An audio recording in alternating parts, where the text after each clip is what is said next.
Ikaw nang mangutan na, brad. Okay, tamat kayo, no? So, dara pangutana. Matod nimo gipahunong na ang igpapahulay. No, ngaya sa Dios. Matod sa Diyos. Pahulong. Exodo 20 bersikulo 8. O matod nimo dili pwede mamunit. Dili pwede magpalit. Sakto ni o sayo. Nasa palawod na. Okay. Karon kay naamay namunit, kay naamay nagpalit, nakasala sila wala. Mo bitaw nga. Nakasala. Ang ipatyon. Okay, nera ha? Hello. Ang huwandos, nagsulti man nga ang nakasala, naglapas sa balaod. Kay nakasala man sila, naibalaod wala. Kung ang gilapas nila katong balaod sa Dios, angay. Kaya na, Angay pangutana. nasulutan. Pero wala diha mabasa sa bagong tugon Pangutana ang na ko gilapas ba? nila ay adlaw may papaulan. Pero pangutana na ko. Muna, Ang ay adlang ipapahulay, bawal mamalit, bawal mamunit og kahoy. Klaro. Klaro ha? Adlaw papahulay. Kay namunit man sila, nakasala. Kay nakasala man, ang nakasala, naglapas mas balaod. Ang ako pangutana, kay nakasala man sila, nagpadayon ba ang ipapahulay o wala? Kinsa man sa panahon, Panahon ka kung pangutana, nalibog na ka. Nalibog na ka. Pero, unsang panahon ang disputan ko. okay. Klaro, wala may klaro. Pero klaro lagi. So, uyon ka nga, nagpadayon. Kung sakop sila sa maong balaod, padayon. Okay, salamat kayo ha. Kay kung masakop ka sa balaod, dapat na padayon. Okay, sunod pangutana. Nagamit kang Isaias 10 versikulo 1. Noong ang nagwali sa sugo nga baliktad, way ka. Wala Punta man ko. ko'y gigamit na. Wala basta kimo na imong gina. Wala man ko'y gigamit nga Isaias 10:1. Wala pero di na mabasa. Wala ko sahon. Wala ko'y gigamit. 12 ba na? O basta kay nag-ingon ka nga ang magwali sa baliktad Sa Sa 20 di ay, nasiplat ko Sa 8:20. Nera, Kasuguan Oh. ang pagpamatuod. ang wala nagwali og sugo, walay ka maturan. Ingon na ini. Matut nimo, nera kong pangutana. Ang adlo bang ipapahulay, sugo sa Dios dili. Sa panahon sa Israel. Okay, Pero sugo. kami wala ko'y labot. Lagi, why ko problema nimo Oh. gato? Ang akong pangutana mo ni ang ipapahulay sugo dili. Sa Israel, Ay, wala lagi ko labot. tumagang Israel. Ang akong ipangutana, sugo ba ni o dili? Sa Israel lagi. Wala kay labot. Kung may labot Lagi ka, ko nagisgot ni mo basta ha, kung may labot ka. Wala ko nagisgot og ako. Wapo ko nagisgot og Israel. Wa ko Kung nga nangilabot man ka. Ang akong pangutana maura ni ang ipapahulay ba sugo ba o dili? Sa Israel lagi. Pati bata pa magkasabot sa akong pangutana. Wala pong kay labot. Ha? Sige daw, Pati basta ang apil ang ka. akong pangutana sugo ba? Sa Diyos. Kana ba? O sige ako duwagan kaya giduwagan. Ang ipapahulay sugo ba sa Dios o dili? Sa Israel lagi. Oo, anak po. Wala lagi kay Sige, labot. sige, tanggalon na to na. Kay digit siya mudawat anak. Tana. Okay, sunod. Mo bitaw. Sige, sige. Pero, kung magdawat ka nga, tama no, di man ka mudawat. Okay. Ezekiel 20. Matod ni mo gipahunong. Tama? Wala. Ezekiel 20, di ba nagamit ka ganina nga, gihatag ko ang akong adlang Sa Ezekiel o 20, sa 20:12, Okay, salamat. ang nakabutang diha, Di rin pangutana. ihatag sa Diyos Sige. kanila ang Oh. atong ipon. Ang Kay matod pangutana. ninyo, Ang pangutana, kay gihatag man, ipatuman o ipasupa? kadtong gipahunong, Tumagagong pangutana. Ha? Tupag ako pangutana, wa ko nang utana walang teksto. Ezekiel akong gipangutana. Diya. 20. Paminaw sa. Ang paghatag sa Dios ba sa iyang adlong ipapahulay, ipatuman, ipasupa? Mabitaw ng Ayaw nalibot. lagi mag-explain na pugka. Tupag rin ako pangayo. Wala kay Ipatuman katemod, ngabutan ko ha.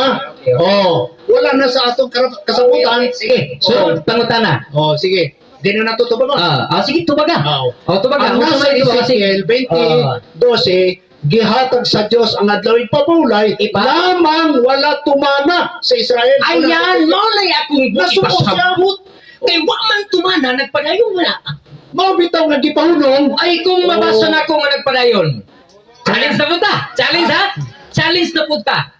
Kay si Pablo nagsulti man nga doon na gikuha sa Dios sa Israel nga nagsupak og yutay nga panon. tapos, Og si Pablo kuyog dito nga misulod ana nga kapahulayan. Nagpadayon o nagputol. kinayang tubag. Sige, tumaga. Hebrew Mabasa ba? challenge. Mabasa ba nimo nga adlaw nga ipapahulay o ikapitong adlaw? Karon, nara. O, nara, Ang ha? gituman nila Apostol Pablo, Kining gihatag sa Dios nga igpapahulay. Unsa man ni unang adlaw ang ikapito. ginaisgutan nato si Apostol Pablo. Dili sa ko sa isip. Ayaw sa ko dato dito sa panahon sa irrelevant, out of context ka. mangutan ako. Ezekiel 20 ganun ko nangutan. Wa ko Dito na sa, context. dito, neto na sa Hebreo. Paminaw ha? Neto na sa Hebreo. Balik sa ko sa 20. Kini bang 20 matod nimo kay gipahunong naman. Kana bang pulong gipahunong napay ni tuman na. Yan, ang tubag. Tumaga. Ha? Oh. Kanang Ezekiel 20:12. Kay gipahunong man kay gisumpak man ka gipahunong sa Dios. Ayos ha.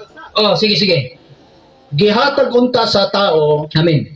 matud sa Dios ako. Iya to. Yan. Sige. Pero wala tumana sa tao. Parehas mo, wala mo tuman. Amen. Sige. Nga naman, matud sa Dios, ayaw maglakaw. Ikaw, sige lakaw. Okay. Oh. Tira, ang pangutanan nako lagi, Ezekiel 20. Oh. Kay gihatag man sa Dios. Di ba? Kay gisupak man sa Israel. Matod nimo ganina, ang Israel kuno walay naka tuman. Natay record ha? Sulti siya ganina explanation niya, ang Israel kuno wala gani nakatuman. How much pa kami? Tama. Iya na tama. Karon, matod niya wala. Si Pablo nagwali man nga sa Israel nga wala nagtuman. Doon na may nakasulod. Mangutan na ko nimo nahunong wala pa. Sa panahong Kristiyano, gipahunong na na. Karon kay si Pablo sa panahon ni Pablo, Kristiyano dili. Si Apostol Pablo, wala na maglihi sa Wa dawang ko ipapalay. nang mutanan ni Muglihi. Wala na magtuman sa Apostol Pablo. Kung mabasa na kung nagsulod siya sa kapahulayan naghihatag sa Dios. Sa adlaw nga ipapahulay nga ikapito. Mudawat ka. Ikapito nga itong diskutan. Ang ipangutanan nimo Nasa ang tima, Ezekiel 20. Nasa tima, Nakiwala. 7th day. Wa ko'y problema na. 7th day. Ang akong pangutanan nimo, ang imong gisulti karon. Karon, kinasulod nimo ko. Akong gilista, wa ta ka gisulod. Kinapasunod nimo ko sa dili angay. Wala uy. Ang atong tema, oh. Klaro kayo ha. Ezekiel 20 ingon ka, Dios gihatag niya sa Israel. Ang Israel kuno wala na ka. Tuman. Ito Ito, ang ito, nagsulti. Ingon po yung ka sa time of Christianos, wala na kunugi pa. Tuman, ang isig, ang igpapahulay sa Diyos. Ikaw rin nagsulti. Ezekiel 20, versikulo 12, ang adlong papahulay sa Diyos, gihatag niya sa Israel. Karon matod mo, wala na Diyod na tuman. Mauna nga panahon sa Kristohanon, wala na kuno ang igpapahulay. Karon kay si Pablo, the time of Christ, Kristiyano, pangutana. Oh. I-explain man ni Pablo na katong Israelhanon nga wala nakasulod kay nagsupa, dunay ditay nga nakasulod. Ang pangutana sayop pa si Pablo. Niya, tubag. Si Apostol Pablo, wala magwali o adlaw nga ipapahulay. Kanang klaro. Bakit ko nasulti ni mo ana? Wa ko nangutana ni mo ana. Eh, nga, Ang akong pangutana ba, sayop pa si Pablo nga nagsulti siya nga doon na pa'y nakasulod atong nagsupa. Kaingon man gud nimo gipahulong na ang igpapahulay. Mga bitaw nga ginapasunod sa Iglesia ni Cristo para maluwas. Ay, wa ko nasulti nimo Iglesia ni Kristo. Ayaw lagi paghawa og tubag. Oh. Layo ra kay mo tubag ba? Pero awaha akong basaw na. Busa kita nga mituo misulod sa pagbantay uban sa Dios sumala sa iyang giingon. Napungot ako og nanumpa nga dili gayud sila makasulod. Oh. Tanawang sulti niya, asa ni? Nag-refer siya sa Ezekiel 20 versikulo 12. Tapos, Nga ni supak man ang kadaghanan. Apan ingon siya sa 3 si Pablo, apan kita na mituo. Apil si Pablo wala. Apil. Tapos? Ingon siya, ang mituo misulod sa kapahulayan. Nahunong o nagpadayon. pangutana na, adlaw nga ipapahulay na. Ay, kuha na po do. Ni ang Ha? kundanikan, Sa- gihatag sa Diyos ang ipapahulay. Sa Ezekiel, kanang Oh, sa Hebreo, Kani adlaw nga Ezekiel. Sabado ba na? Tuwa na. Ha? Nasayop na giniron. Mali din Ha? ha? Awa, 4 Panahon versikulo. Kristiyano na ta. Paminaw. Paminaw. Yan, Pangutan na Kristiyano. nara. Ang 4 versikulo 3, asa nag-refer ni nga message ni Pablo? Sa Israel? Sa nisupak? O sa nituman? Asa to? Ha? Kining gipasabot ni Pablo nga napungot ako kay nanumpa ang Dios nga dili gid sila makasulod sa akong kapahulayan. Asa man ni nag-refer? Sa nagsupak o sa nagtuman? Niya, ang siguro diha, Oo. dili ka na adlaw nga ipapahulay Ato ang ato. ana, niingon na po ka nga dili adto ipapahulay. Ang Ezekiel 20 lang. Dili. Disputan. Ang ato Papahulay ni dili. kanina. Nilihis na ka ha? Ang Ikaw atong mo nasulti ano? Kaya, ang atong tema, ganina pagka mo padayog ko sa unahang kamay. Wala. Ikat mo dayon. Dili, nera yaw. Eh, Ang akong pangutana, ang ang atong imong tema, gisulti. ang atong tema, pamatud-an mo, di ba? Gani nga nang utang Oo. ko nimo. Karon, ang tubag nako, sigurado nga dili adlaw nga ipapahuling Sabado diha. Mabasa ba nimo ni nga dili ni adlong ipapahulay? Mabasa ba diha nga Ganing Ezekiel 20 bersikulo 12. Oo.